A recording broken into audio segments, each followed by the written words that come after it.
I say John is my name, Wadulo is the other, and out of generosity, I'm willing to share it soon. To share my other name. So,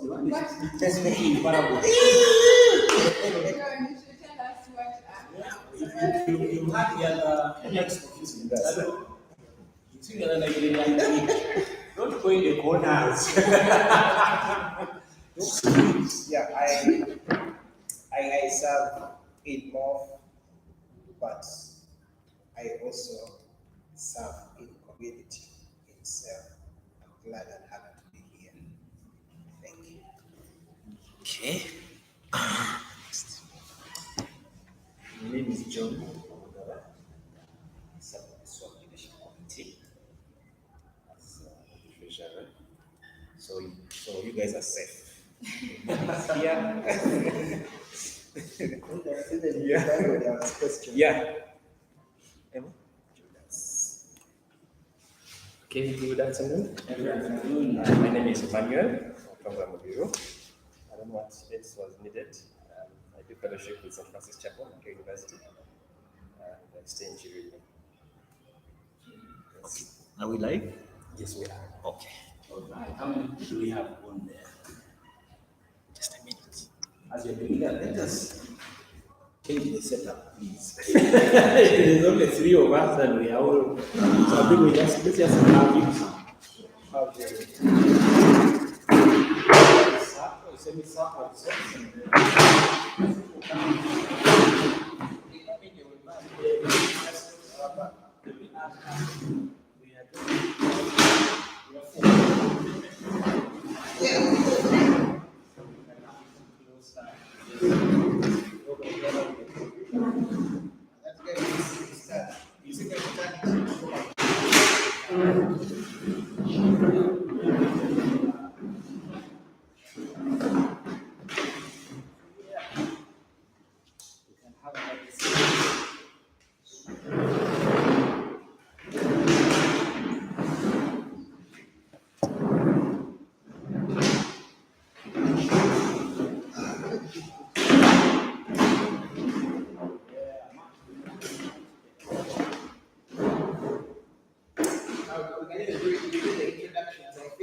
I need to introduce.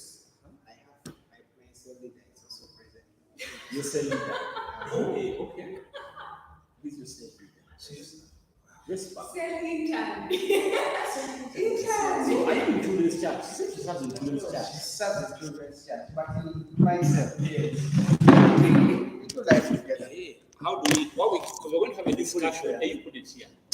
Get an angle. You get an angle. You can get most of the people. Make sure we discuss. No, the last time, like, The light is coming from here. So this is behind me. You can have this side. Then you can sit there, right there. Perfect. So you can this thing is really the back. the standard. Beautiful. Okay. If there's anyone out there, hello. All right. So here we are. What are we discussing? Do we know? Or we are waiting to hear from the man of God. What is it speaking to you? But no, do you guys have an idea of what we are discussing? Or it's online? It's online, yeah? Okay, so Understand. yeah. It's really share this. What is supposed to be that being the pictures. So anything in that line. Okay. Yeah. All right. Wow. Even as you get to hear what everyone we have for us, so looking into there's a portion of what you expect people to do. My more interest is what is expected of us even as we get to possibly hit the road in regards to the direction we are taking. Yeah. Okay. On the struck the water these days and to be obedient to Christmas. So, So if I get you correct, you want to know as a person engaging in swag, what would be expected of you and what is the spring series going to be like for you from your side. Okay. What about you? Any expectations? What you I'm expecting to listen to what you have to say. As the Holy Spirit guides, but it's more especially in our journey. Yeah. Yes, Yeah. journey is involved with Yeah. yes, what should we our focus be on? Yeah. You've done it before, you're at a different level now. So share with us your experience. Yeah. Oh wow, okay.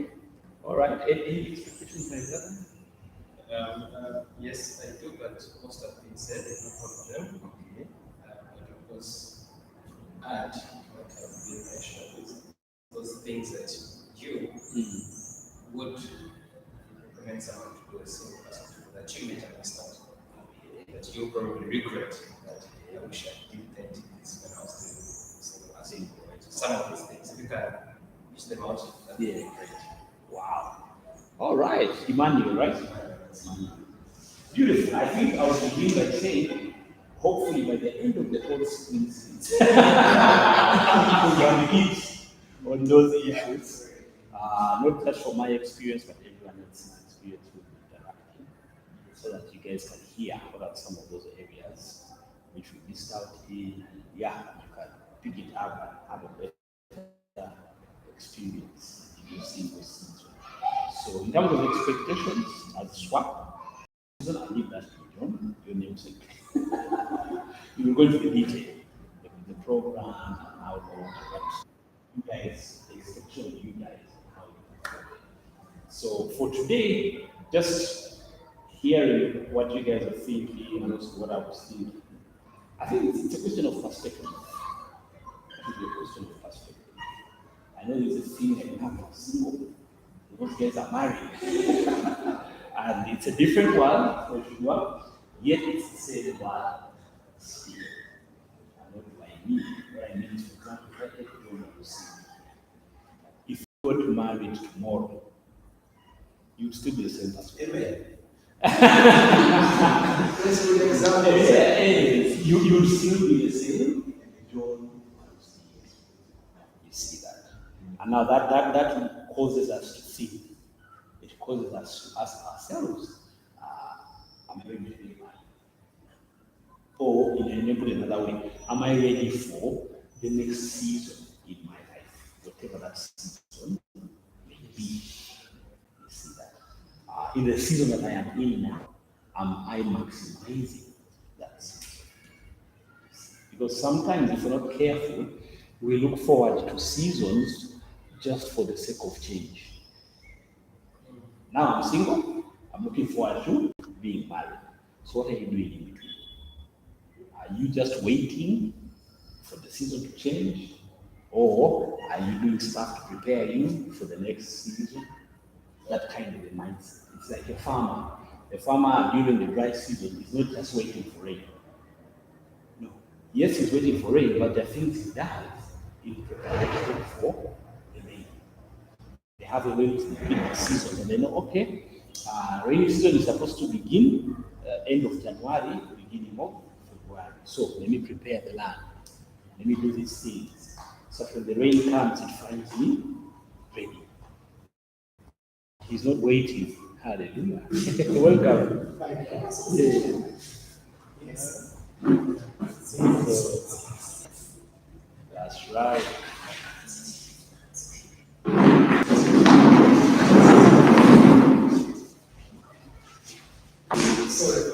No worries. Don't you worry. Don't you worry. You are all very, very welcome.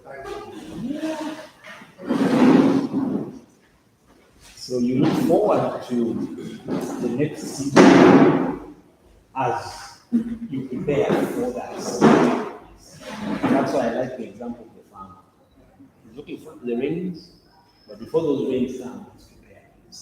He's doing stuff. So that when the rains come, they find him ready and he maximizes the moment. Like someone once said, if you wait until it's raining to get an umbrella, you are too late. You're too late, you're going to get wet and everything else. And so, yes, you are in this season. Yes, you are single. But what about this? And you maximize. What are you engaged with in this season? Because somebody who has left S6 is single. These young girls here are single. You know? But they're definitely not thinking about what someone who has left S6. We have people who are in the workplace. They're working for years. Still single. We have those who are in their 30s, 40s, 50s, still single. You see that? Their perspective on life will be heavy. Now, it will be sad if a 50-year-old who is still single hasn't developed himself as an individual because they are waiting for when I get married. That's when I marry. Or that's when. You see where I'm coming from? It's true that when we get married, there's a different season in our lives. Okay? And life does change dynamically. But I don't want you to feel like my life is on pause until I get married. Because again, that mindset is a bit tricky. It's a bit faulty because there's a lot of stuff you need to do as individuals in the state of being single. And I believe that's the God created it to be. Because I'll give an example. I remember one of the things I did a lot when I was single was I would go for missions. Find time when you're not campus days, you have a lot of time. It's always the way for missions. Good enough, I started doing business with the level rate for free. So I could also go for missions. So all you had to do was just either we talk or call me and say, man, it's a mission of this place. And we wait. Go pack bags, go. If you have the money, if you don't believe God, let's go. And there's that whole element of what's the word? That whole, because the freedom and not having so many responsibilities, I could change and do things quickly, spontaneously, as a single person. When you get married, you don't have that spontaneity. Because you have no responsibilities. You see that? And so, look at your singlehood as a season where you have a lot more freedom that gives you a lot more liberty to do things, which when you're married will be a bit more harder. In some cases, you may not even have the opportunity to do certain things because you have more responsibilities. You see that? So being single means you don't have as many responsibilities as a married person. As a married person with children. You see, the bigger the blessing, the more the responsibility. That keeps you much more required. You see that. And so we need to appreciate the seasons of life. Just that, they are seasons. And each season has its blessing, has its benefits, has its reason. It would be sad for you to go through your whole single phase, get married and you start wishing, yeah, I wish I had permission. Yeah, I wish I had time for this. But you did. You did. The question is, what did you do with that time? You see that? Because that's, if there's one thing a single person has on their hands, it is time for them to choose what to do. You have that. There's no one telling you what to do, how to do it. At this level, your parents are not telling you what to do because you're responsible. You see. Okay, there's that pressure. There's that pressure. They're telling you what to do. Get married. And that's real pressure. But apart from that one, you see, the rest is up to you. What kind of job you get, it's up to you. What you do with your time, it's up to you. You see. And so now it's for you to be productive with that. One is for you, I would say, to get to know who you are as an individual. Get to know who you are. Get to appreciate when people talk about simple things like what's your personality? In terms of character traits, in terms of, we just had a financial talk with people who are getting married, so it's what they call money personalities. You know, as an individual, what's your love language? See that? Understanding your testimony as a believer, how far has God brought you? Those are some of the things we take for granted. But when you find someone who is thinking, I'm getting married, I think on a relationship with this person. Those are some of the discussion points when you begin. So if she when she comes, and like, hey, hi, my name is whoever, and so you don't want to tell me about yourself, you start with your testimony. I know usually our default is I'm John, I work with so and so. You see, that's like the default. We want to throw out our achievements. We want to throw out our accomplishments. If you have those titles, you can say, I am Dr. John. We want to add these things that make us feel a bit important. And then later, you want to ask, so are you a believer? Like it's a by the way. But for believers, we know that that's our foundation. So you should be able to begin that and say, my name is Derek, I'm a believer, got born again in 1998, and I'm going to my story, my journey of salvation. That gives the other person a picture of who they are. Because that's who I am. And then, I went to school here, I went to school there, now working at this place, these are my hobbies. You've given a foundation. A meaningful foundation where someone can think and okay, and I have an idea of who this person is. Telling me that my name is Derek and I'm a pastor, I haven't told you anything. Nothing. I've just told you my name and my position. Yeah. And there are very many Dereks in the world, and there are very many pastors in the world. I've not told you much. So you come from that area, you come from that angle. You're setting a foundation, but you have to know your foundation. You see that?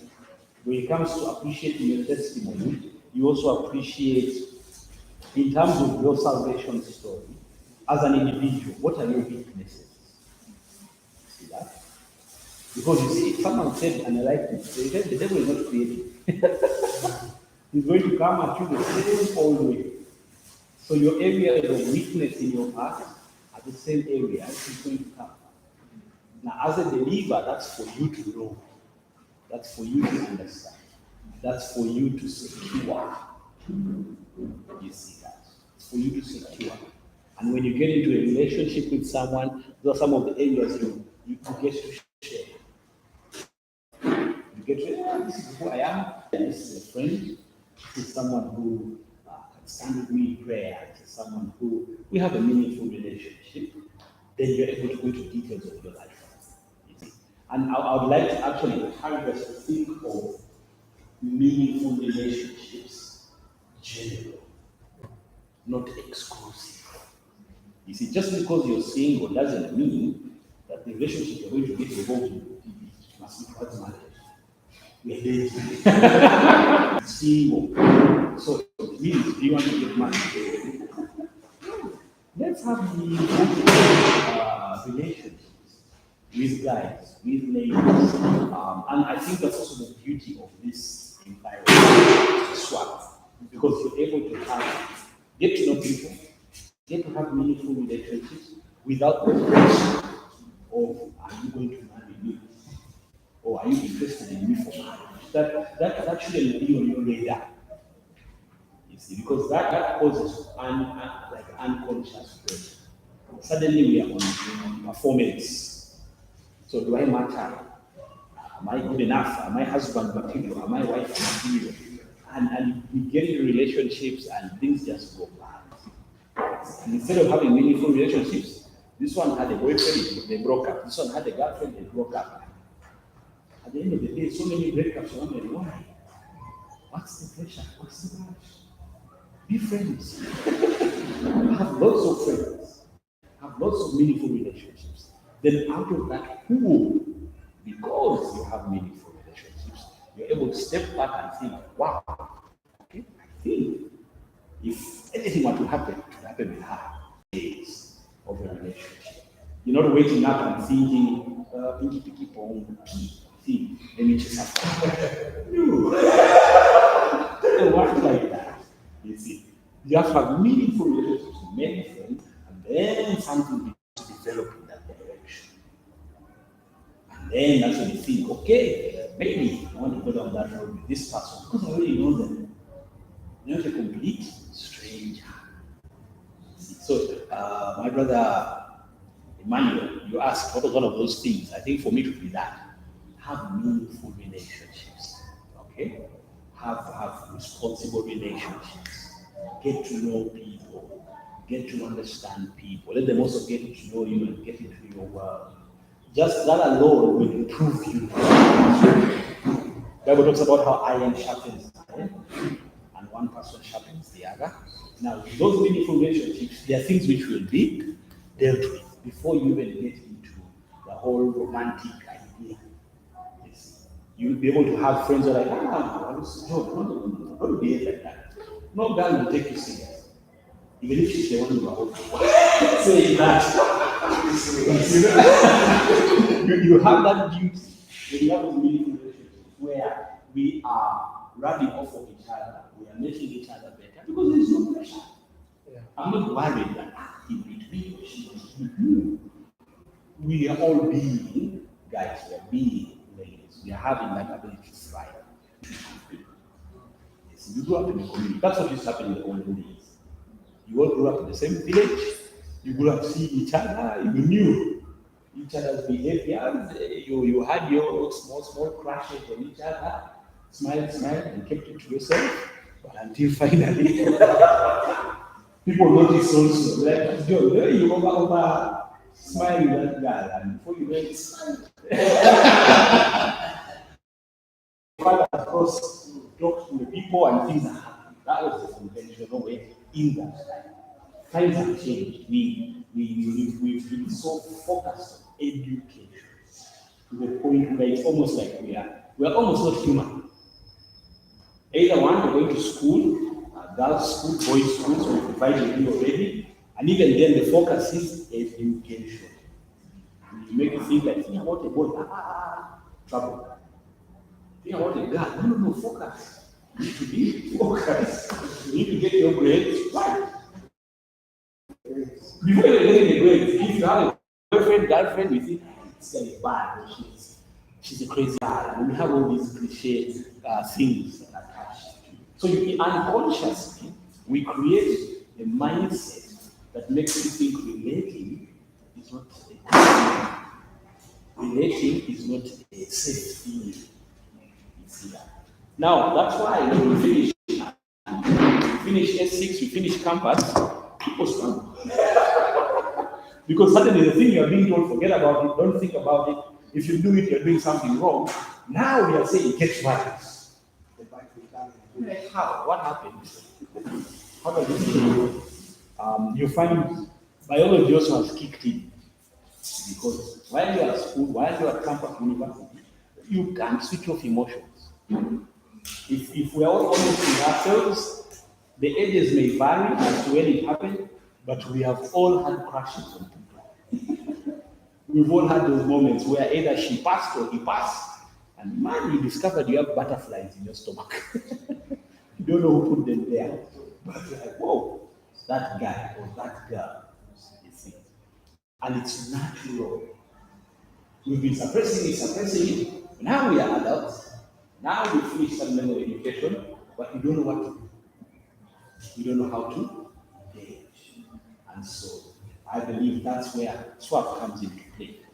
So what we are discussing, what we are going to go through, is not some new stuff from a foreign planet.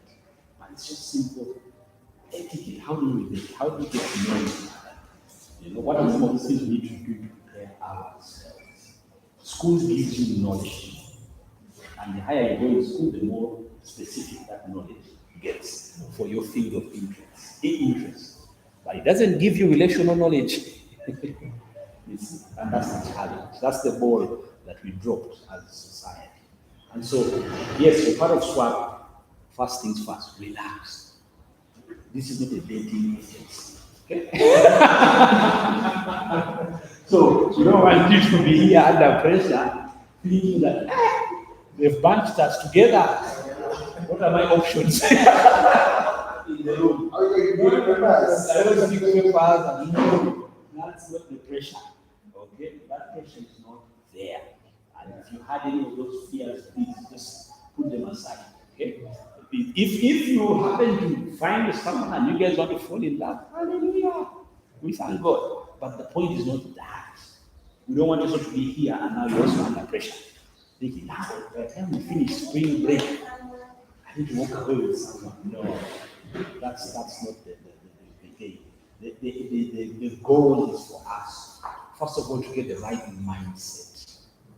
Okay? For all spheres of life. This is your single season. What's the right mindset? Okay? Relationships are part of it, but not the only thing. I know that the group is singles with the purpose. So it's relationship, but that's not all there is to life. And so that's why I began by saying, what's your testimony? Do you appreciate your own testimony, your salvation story? Are you confident of that story? Your journey with the Lord, are you confident of where He has brought you, how you're growing, in what season you are in, what are those areas you're struggling with as a Christian? What are those areas where you feel that I'm strong in this area as a pastor? Because we relate to people from who we are. The world wants you to project. So that's why people say, my name is so and so, and I am this. I am studying this, or I have this number of degrees, I have this business. We're always projecting strength, accomplishment, achievement. Thank you for telling me what you've done, but who are you? That's the big question. Who are you? So that's why I'm Derek. I'm born again. These are the relationships I have. This is the season I'm in life. And this is where I want to go in life. So again, there, what's your vision? What's your personal vision for life as an individual? You have a direction. Where are you heading? See that? And I dare say marriage is not the vision. It's a season, we thank God, and I am pro-marriage. Don't get me wrong, I am so pro-marriage. I am married. Okay? But you have to have a vision that's bigger than marriage. Because what happens with marriage is you find someone who's going to come alongside you and your visions match. And you say, yes, we want to do life. And the children come. Oh, thank God for the children. They're part of the season. But the children don't last forever. They come and they go. And it's the two of you who are left. So again, you fall back to your vision. Why did you come here? You have a big picture. Something, there are gifts, there are talents, there are things God placed in your heart for you to do in this world, and you found someone with whom you can do that together. So as an individual, what's your vision? Many relationships don't last or suffer simply because of that. Either one of you has a vision and the other doesn't, or both of you don't have a vision, so you just constantly clashing. And then what happens is that relationship now breaks down and it becomes physical. So people are relating because they want to have sex, they're relating because they want comfort. All these physical things simply because there's no vision. So I throw that ball back to you as individuals. What's your vision for your life? Do you have it? Are you able to write it down? I am so and so, and my purpose in life is to do ABC. Some of us may not be there yet, but there are ways of finding out what's your passion. What are those things you like to do? All these things are helping you One, understand who you are, but making it easier for you to relate with people. It's a complete mindset change. You're a believer. What does that mean? You're coming from a vast number of experiences and encounters, both good and bad. How have they molded you? Because those will influence how you relate with people. And ultimately, how you relate when you do get married. Let me just ask you, you're single. What are some of those, they call them mindsets or ideas people have about single? That you know and that you have. What are some of those things? Yeah, go ahead. You're already laughing.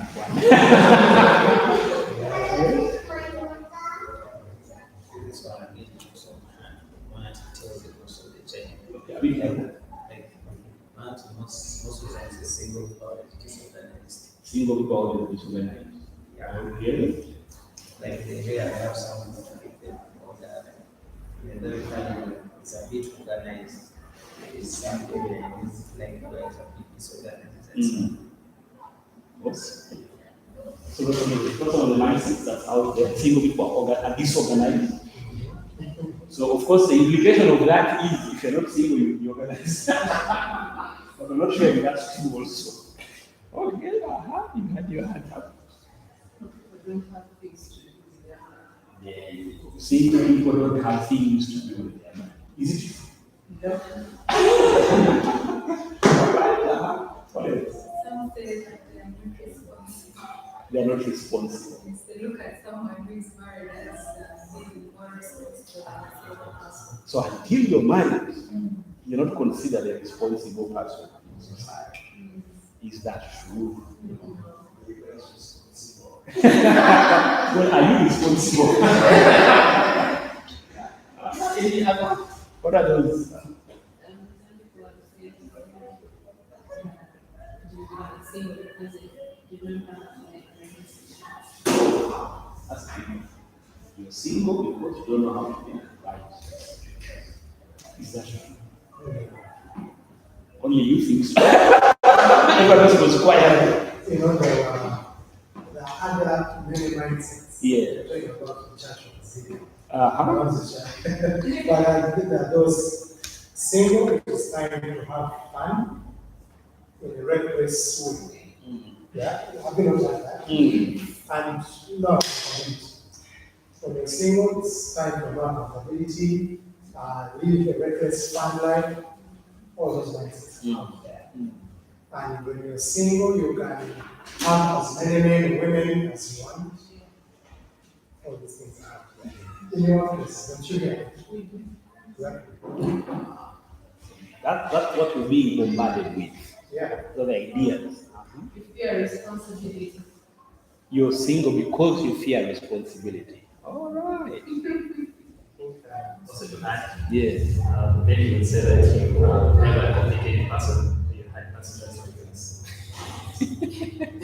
You're single because you're complicated. People can't handle you. That's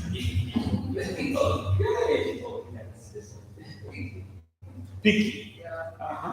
Any other? Yeah. You don't know life. You're inexperienced. Oh wow. Okay.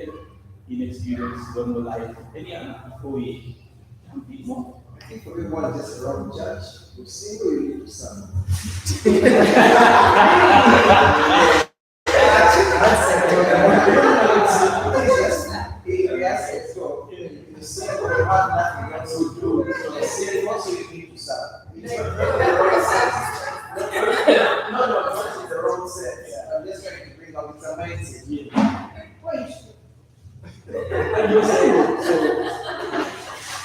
I'm just saying, it's not enough to marry people. It's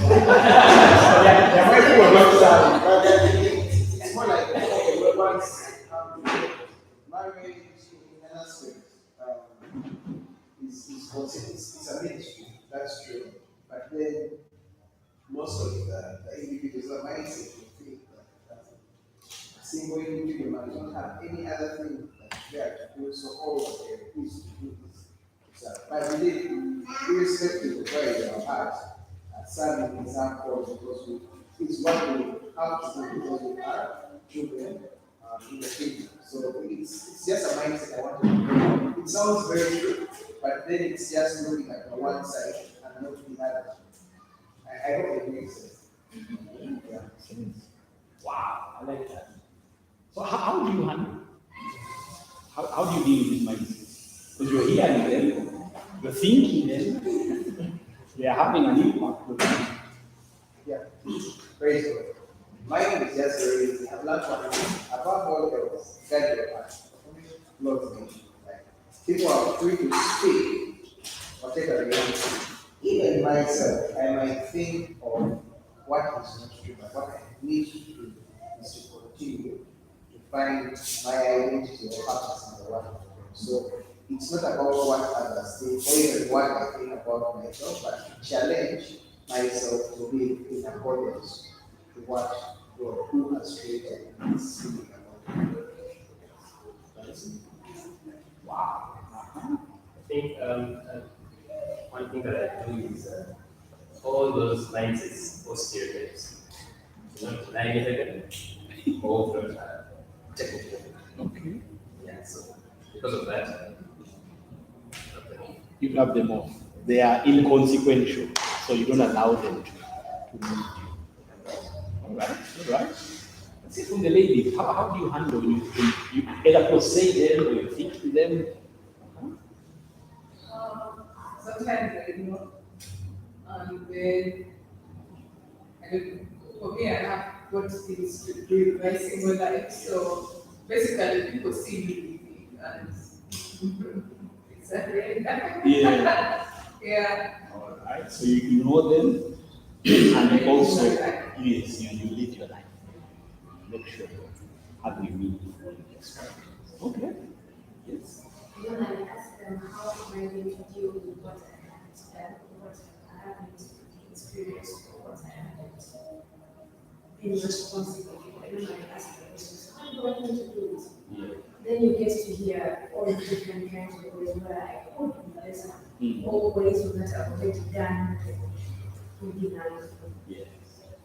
All right. So you engage them in conversation. Wow. Okay. Okay. Do you mind if I engage in a conversation? Imagine. Do you mind if I engage in a conversation? Imagine. With everyone listening. Listening. Just to challenge you with the mindset and we have a back and forth. Yes. We can.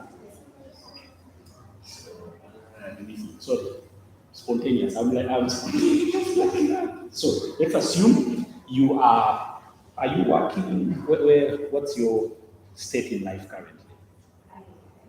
You work. Okay. So you work on weekends? Sometimes. Sometimes. Okay. So let's assume that I'm one of your workmates. Okay, we work together. I've been working for maybe, let's say 2 years. Okay. You name Alice. So it's Saturday. Yeah, today is Saturday. Saturday evening, we have to work something, maybe a report or something. It's done. It's coming to, it's 4 o'clock. So I'm like, hey, Alice, let's go out for a drink. Saturday evening.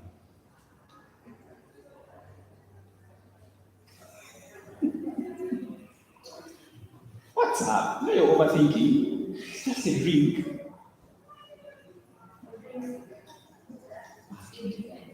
We are at work. So you're just watching. You're watching this movie. I'm just trying to push the thought process with you.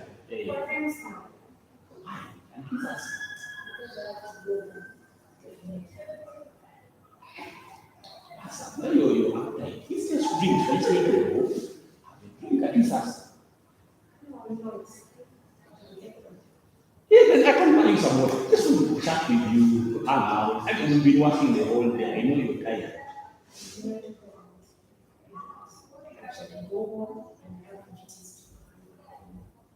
No, it is a life.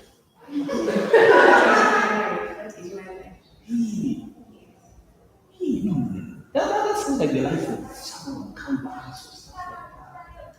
That's okay. It's okay. How come like some fun in your life? What's that? I do. Okay. How? What fun thing do you like? I do like all the responsibilities.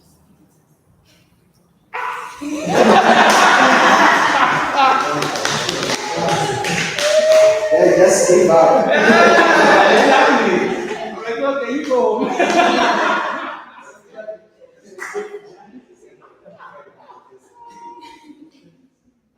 Wow. Okay, but I hope so. That's what you'd actually say. Okay. I always say it. You always say. Okay. So then why don't you go out? Because one, I know we've been working for 2 years Mm-hmm. and we just work together. Yes. Yeah, I normally choose friends according to what they believe in and what their direction in life is. So if none of those two align with mine, let's just work together and make sure work is work. Outside work, I'm going home. You're going home. All right. That's a strong mindset. Good one. So what are some of those? What guidelines do you use? For example, you say we work together, yes, but if our thought process doesn't align, we are not going to have any relationship beyond work. So for you, what are some of those guidelines you use to determine whether to have a more to relate more with these people or not to relate with them at all? What do you use as a guideline? And then comes the experience at hand. Because you can't judge one person just because of one thing. Comes with time. And since I work in a very diverse environment, it comes with how they respond to different things. Respond to authority, they respond to challenges, they respond to more responsibility, how they respond actually. Either teaches you to also respond positively or respond positively, and if they respond negatively, also challenges me. So yeah, it's something that we take time. Takes time. So you're watching them, seeing how they're responding. But you're seeing stuff. Yes. Yeah. Because that's important because I think sometimes you're not watching, but sometimes you're also not watching. You're not picking up what you pick up. Like if you don't notice how I relate towards other people, just generally, if you're not careful, you'll be in trouble.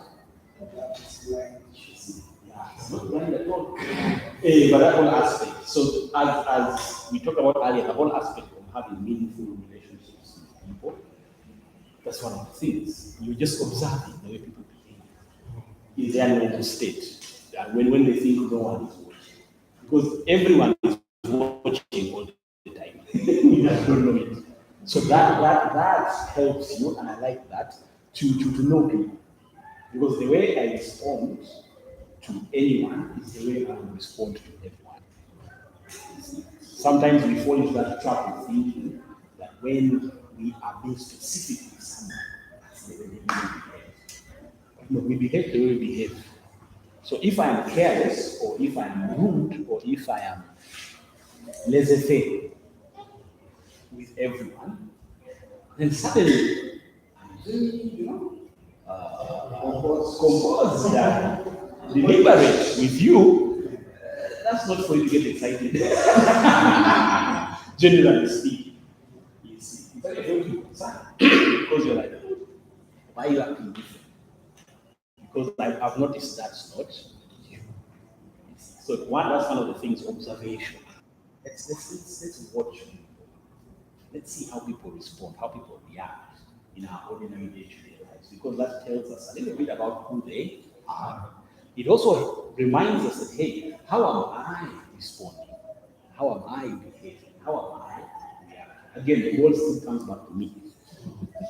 Because I need to be thinking about, for lack of a better word, being the best version of me. Now, I know that phrase has been misused and it's become a very selfish, self-centered ideology. But there is a truth to that in terms of we need to grow as believers. We need to, our journey of faith, our growth as individuals needs to be our primary goal. And so when we get into different kinds of relationships, friendships, and all that kind of stuff, it's because we are going in the same direction. It's because we share the same vision. It's because we are friends. You see that? That for me, I believe, sets the right foundation for life. That takes away the pressure of performance. Because you notice all those mindsets and ideologies that are out there concerning single people, unconsciously or inadvertently, they all revolve around the idea that you need to get married. All those statements revolve around that one idea. You need to get married. So you are considered irresponsible. You see, unconsciously they are saying, no. When you get married, you're going to be responsible. You have nothing to do. Yeah, when you get married, you're going to have something. It's like everything is unconsciously centered around that. You're single, get married. What are you waiting for? What's wrong with you? Yes. Because the idea is, fine, you finish university, You need help. and you find someone for you, what's the problem? Yes. Are you okay? Are you normal as a man? Are you normal as a woman? Do you need counseling? It's always pushing in that direction. One, marriage. Now, we don't want to do that. And that's not our aim as church. We do want people to have meaningful relationships. We do want people to eventually get married. But it's not for us to determine the time or the person. See, that's your seed. So as church, don't feel pressure. It's not us to get married. No. It will be good for you to get married. We desire for you to get married. But Jesus told us that not everyone is going to get married. Some people are going to have meaningful lives, simple. And God determined it that way for them. But society won't give them peace. It won't. It's just because they were wild.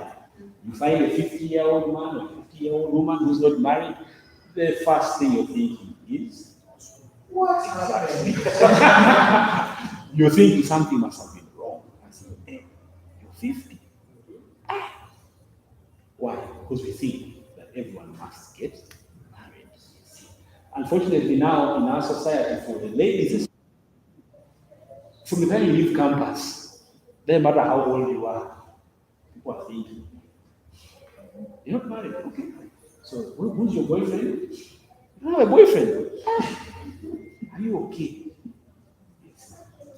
They begin pushing in those directions. Why? Because that's the thought. If you're a guy, same thing. Who are you seeing? Who are you dating? Why are you not dating? Are you okay? Yes. People get paranoid with the whole homosexuality issues around us. People will get very concerned. Are you sure we're safe? Why? Because we're pushing towards marriage. Yes. Now, we don't want you to be pushed towards marriage. We want you to grow yourself as an individual. Grow your relationships. Have healthy, meaningful relationships. Or when I said grow yourself as an individual, yes, there's the aspect of your spiritual walk, there's the aspect of your career. You see, what are your goals? What are your dreams? What are your ambitions? And this is both ways, both ladies and gentlemen need to be ambitious. And now we've noticed an interesting trend. I think because of the whole time when we were have been developing and raising a young child, we have ladies who are more ambitious than men. And so if you're not careful, either you have a guy who is intimidated by the ladies or completely just backs off. Because the ladies are very bold and they're going after what they want to go after, and they should. And don't stop, ladies. We, the gentlemen, need to step up. You see that? And so the two of you come together, you both have ambition, you're both going in a certain direction. And those are the things that now become the determining factor as to whether that relationship needs to go beyond what it already is. You see that? We can't have relationships based off of Well, she has the right body. She has the color I like. Yeah, there are 200 other women who have that color. So color cannot be, oh more, thank you. So you can't be ticking boxes of physical appearance and stuff like that. It's nice to be handsome and beautiful. Don't get me wrong. Ladies, you might want him tall, dark, and handsome. It's okay. But if that is your foundation, you're in trouble. Because looks come and looks go. They change. The same is true for you, gentlemen. You see. Looks are nice, thank God for them, but not foundational. Because they never stay the same. So you have to go past the looks. And that's where your vision comes into, your ambition, your character as an individual. We're not talking about perfection, but you need to understand people, where they are and where they are going. Some people are comfortable in who they are and their lifestyle. And they will change. You are an individual, so have your values. I like the way you put it. I know we laughed about it, and I'm also shocked. But those values are what preserve you. You see, our values are what will preserve us. So if you don't have any values, you're in trouble. And I like the way you put it. He gets his value system from the Bible. Say what you want to say, do what you want to do. He's looking at the Bible. And says value system. And since we are all believers here, that's our core. That's our value system. That's how we begin to measure those mindsets. Someone says, hey, what does the Bible say? Now, we're not going to a back and forth debate with the person, but mentally, you already have that there. I hear what you say, but I'm not going to take it to heart. Why? Because I know what the Bible says, and it's clear what you're saying is contrary to that. So I don't want to move by that. And that's how we change those mindsets. You have to have the word of God hidden in your heart to preserve you in this season of peace. The world has ideas set out for you, practices set out for you. And so you don't have that foundation, you'll be shaken. They'll come at you, let's go have fun, let's have a blast, how old are you? Yeah, you've been working so long and you're invited. How? That's when you're a liar. Some people are bold enough to come at you at that time. No, you're lying. You can't be this age, in this season, and tell me I've not been in the man, not been in the woman. No. If it's true, are you gay? They keep pushing that envelope because the world thinks that everyone behaves the way they behave. And if you don't have the strength in you from the word, slowly but surely you begin to crumble. You see that none of us is immune to the trials and the temptations that in the world. None of us is immune. None of us is immune. None of us, I dare say, is bulletproof. You see, when the Bible talks about the shield of faith, it's a tool that you use, but you have to use it. The shield does not cover you by itself. You have to pick it up and cover yourself. You have to exercise your faith every day. We know the story of this young man, Joseph the dreamer, and how the scenario he had with Potiphar. You know that story? Have you noticed that when you read that story, it was not like one day Potiphar's wife just woke up? I encourage you to go back and read the story. The Bible clearly says that she kept at it. She was persistent with him. Doesn't tell us how long, but there was a period of time. She kept at it. Until one day the girl's like, one day it was for her, it was the perfect moment. They were alone. And she was like, dude, let's do this. And he was like, will I do such a thing and sin against my God? Perspective. He told even to her, your husband, my Lord, has given me everything except you. So I'm not going to mess it up. He was rational. He was thinking. And he concluded and he bolded. She did what she did, he ended up in prison. You see, now that's a conviction in the heart. That last statement to me tells me where his heart was. Shall I do such a thing and sin against God? Shall I do this thing and sin against the one who is not seen? You see. It was not about there's no one here, no one will know. No, it was a conscience issue. And many times, that's where the fall begins. By the time a big thing happens, it didn't just happen. There were small things here and there that we allowed, we neglected, no big deal, it's okay, just this, just that. And then finally we wake up and how did I get here? I like to think of the story of Samson. When Samson was born, his parents were told, this guy should not touch any dead thing. This guy should not cut his hair.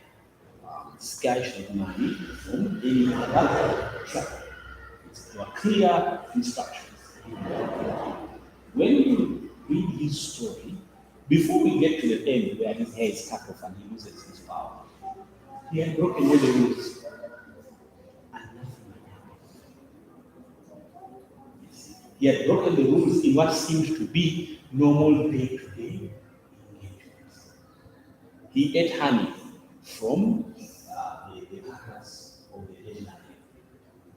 You see that? Now, remember, he was told he's not supposed to touch any. So let's imagine. I like to imagine things. Imagine you're Samson, and you've been told, man, you have all this power, but be very careful. Be very careful. Don't touch him here. Don't touch anything. Marriage, you have to think of the other side. Okay? Don't look elsewhere. In-house. So you grow as a young man. You experience the strength, the energy. Man, guys know you're the man. Samson. You're hungry. There's honey there. I told you don't touch any. There's stuff. Man, I'm hungry. Let me try and you see what happens. You eat, you get the energy. The next day you have to fight, you fight. The energy hasn't gone. So you're okay. No one knows what happened. But you're corroding your conscience. Before you know it, you see some beautiful guy and I try you're like, man, that's the woman I want. If you're going to get married, it has to be this. No, that is the person I want. Eventually, the family is in. You get married to that girl, but you're still strong. The power hasn't gone. But what's happening is, slowly but surely, your conscience is being seared. And because when you look around, there are no immediate consequences. You think, I've got to live with it. I think what these guys were saying was just hype. Then eventually, you're with Delilah, she's asking you, do this, until eventually you realize, you know what, you're wearing me out. The power is in the air. I don't think Samson knew what was coming. Because he had broken the rules before. And nothing happened. Like, you know, I get to stay here. Okay, she cut it off. Boom, they came. He tried that, alas. The chances were finished. The energy was gone. He didn't fall there. He fell in the beginning. When he hit the hand, he came. So he thought he would get away with this. He didn't. Now, we can contextualize that in whatever way you want. Different stuff. Don't have sex before marriage. And many times people run to what I call the physical consequences.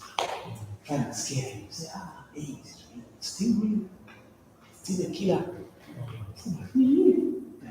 Seriously, who is still scared about this? We know how to protect ourselves. It's to look like you. Boom. What do you say? That was your only line of defense. Now, I don't want to don't have kids. It's okay.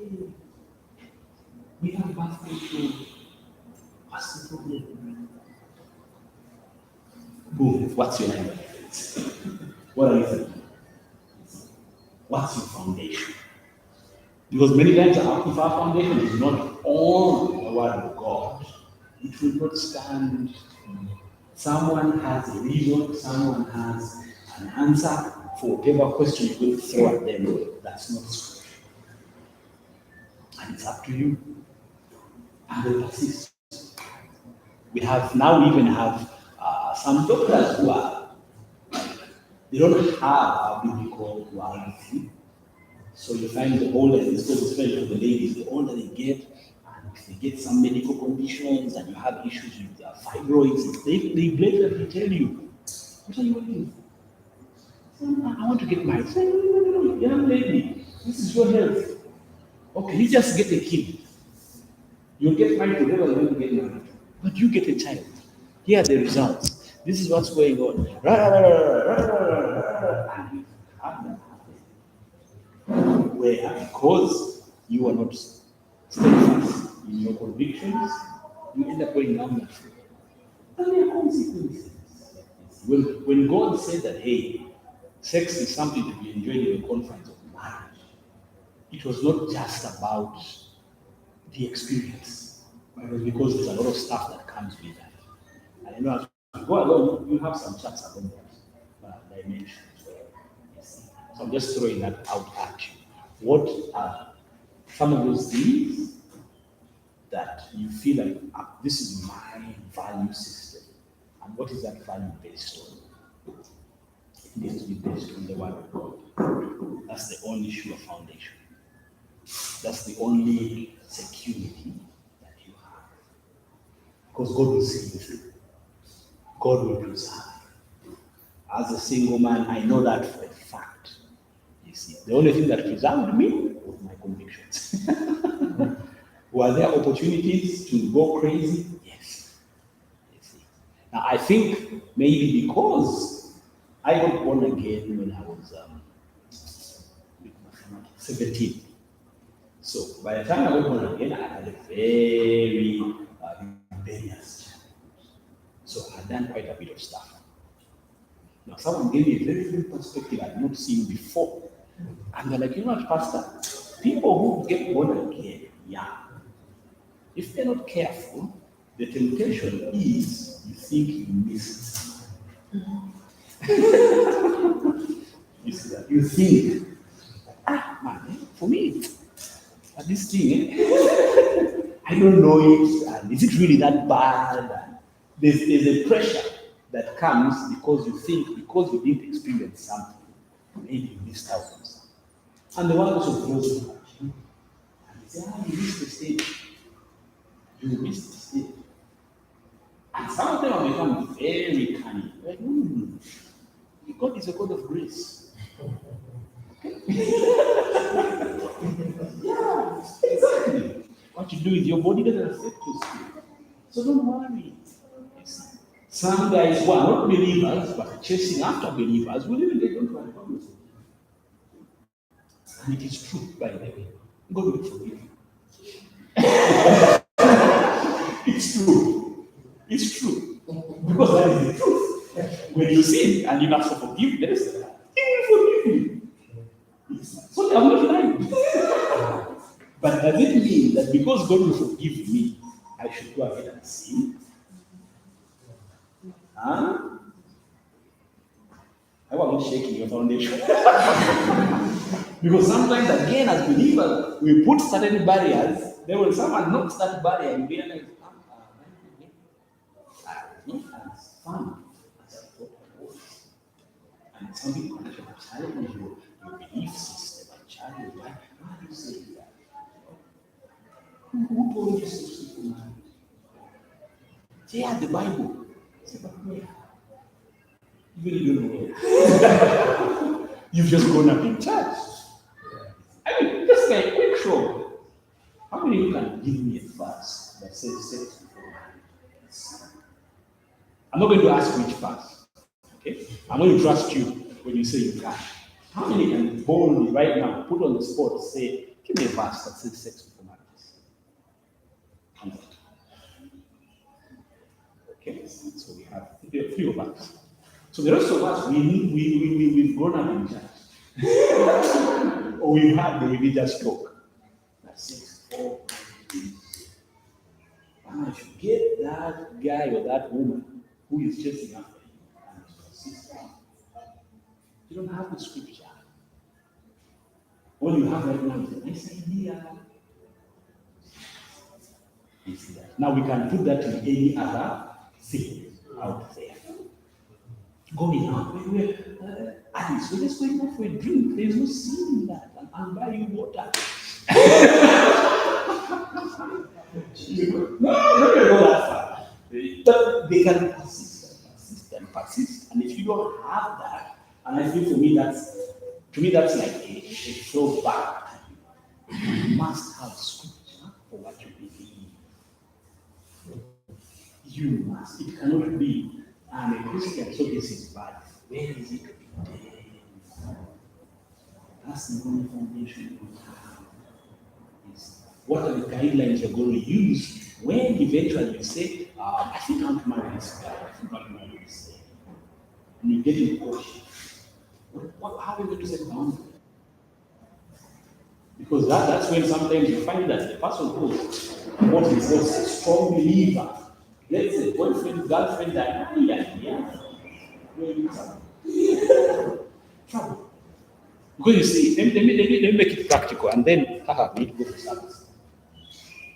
You go to school, you've been told, don't think about your emotions, ignore them, don't think about your feelings, ignore them. Finally, now you're out of school, you're working, you're making money, and your emotions are with you.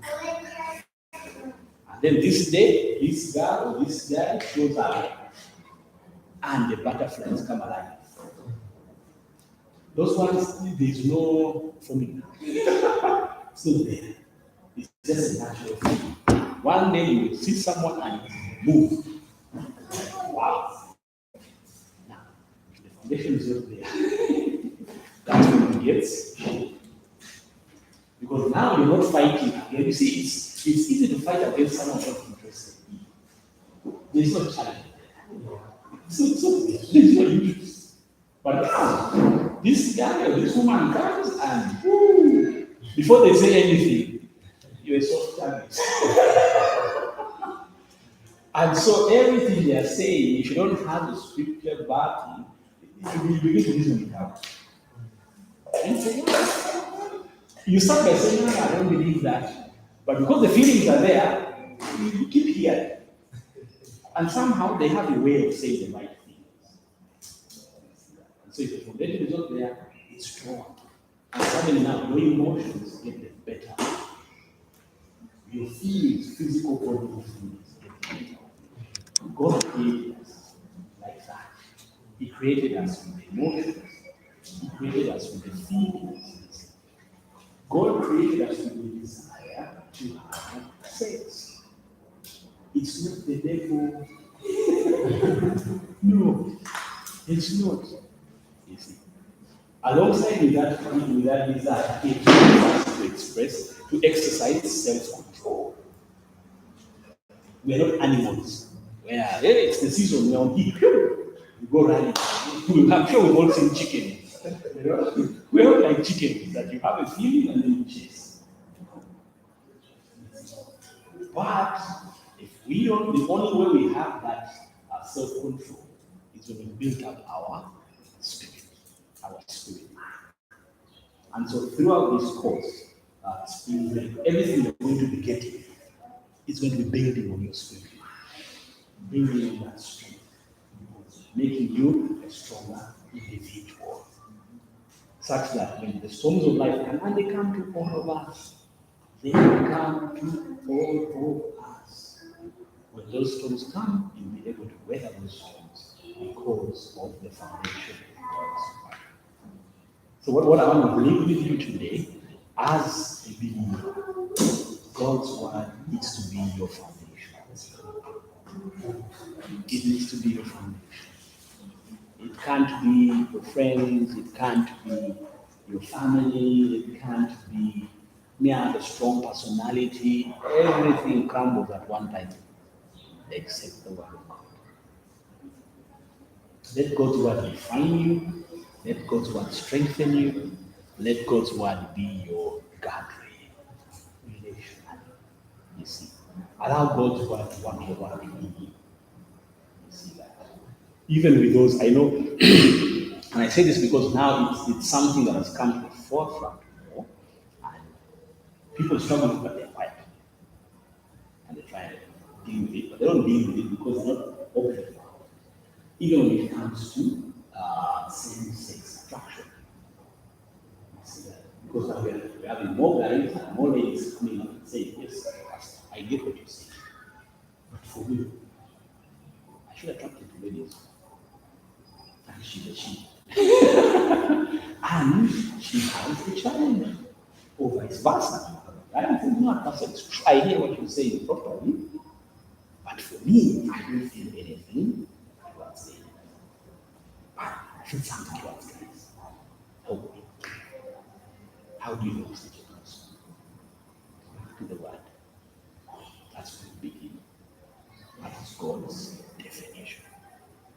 How does God define you? Do you see yourself through the eyes of God's word? As a man, as a woman, do you find your value from what God says about you? Or are you waiting for that guy, that woman, to give you that compliment? When she says you're handsome, when you feel like, wow, yeah, I'm a cool guy, see, I'm a cool guy. Because she said it. I'm beautiful because he said it. If you're waiting for that, trouble. Because that person will come. And unfortunately, many times they don't have the right intentions. But they find you, you have the right words, suddenly you're born. Why? Because you were looking for that validation externally. Is our creator. Let's seek validation from him. And then we begin to relate with people as individuals who are on a journey of growth. You see, you have the whole idea of marriage to be people saying you're my better half. You've had that kind of talk? She's my better half, he's my better half. I don't believe in it because you're either whole or you're broken. You see, we need broken. We need two more people coming. You see, because your brokenness is not going to be healed by marriage. No, your brokenness is healed by God. So no man, no woman is going to come and heal you. No. That healing is to take place in your heart between you and God. That way, whatever relationships you get involved in, they become healthy. Apart from that, you have unhealthy relationships where people are relying on other people because this person makes you feel good. They boost my self-esteem. They make me feel valuable. They make me feel worthy. They make me feel like a man. There's a problem there. There's a problem there. God needs to make you feel worthy. God needs to make you feel valuable. So then we relate as whole human beings on a journey of discipleship. Then we are not perfect. The journey always continues.